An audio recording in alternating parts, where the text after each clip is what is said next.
The latest on that breaking news story we told you about at the top of our newscast. A hunt is underway for two convicted bank robbers who escaped from jail. ABC 7's Ben Bradley joins us live with the details now. Ben?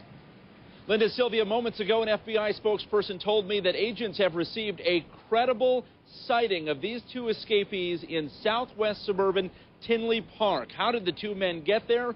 Well, investigators are certainly looking at the possibility they had a prearranged ride. I'm told they're also looking at the possibility that these two men simply took Metra to Tinley Park.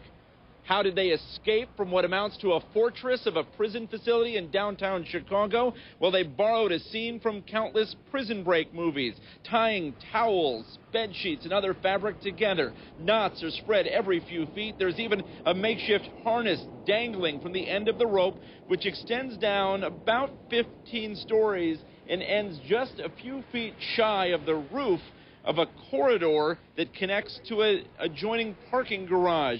Here are photos of the escapees. They are Joseph Jose Banks and Kenneth Conley. They were cellmates, both convicted of separate bank robberies, and they were awaiting transfer to a federal prison. The Metropolitan Correctional Center serves as a pretrial holding facility, and then inmates, if convicted, usually end up staying here for a short time after their conviction as they await their permanent federal prison assignment. That's what these two men were doing when they committed this bold prison break.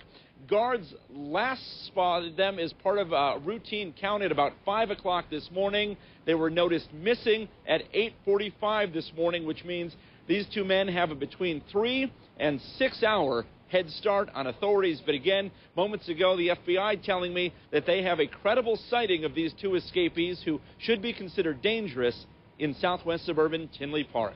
That's the latest downtown. Ben Bradley, ABC 7 News, back to you.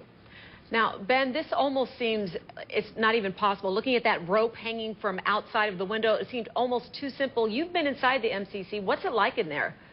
Yeah, Sylvia, I've been inside the MCC as a visitor, not obviously an inmate. I can tell you it's a well-protected facility. It's unique in that it's a high-rise prison facility as compared to a more sprawling jail facility. But around each elevator, before you can even approach an elevator, there are steel prison bars. Obviously, inmates have bars keeping them in their cells. And then even if you were to get on an elevator, to move from a floor, the elevator doors open to reveal more steel prison bars that need to be opened. And perhaps for that reason, these two men decided it was simply much easier to go out a window. But I have to tell you, the windows here are not very wide at all.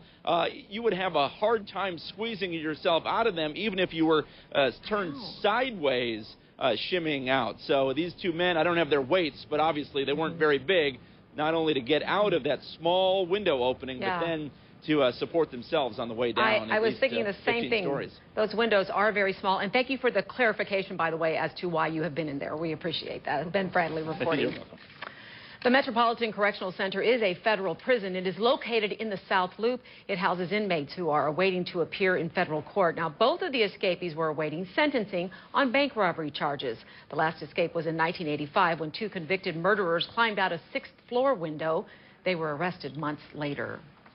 Let's take a look at the weather once again.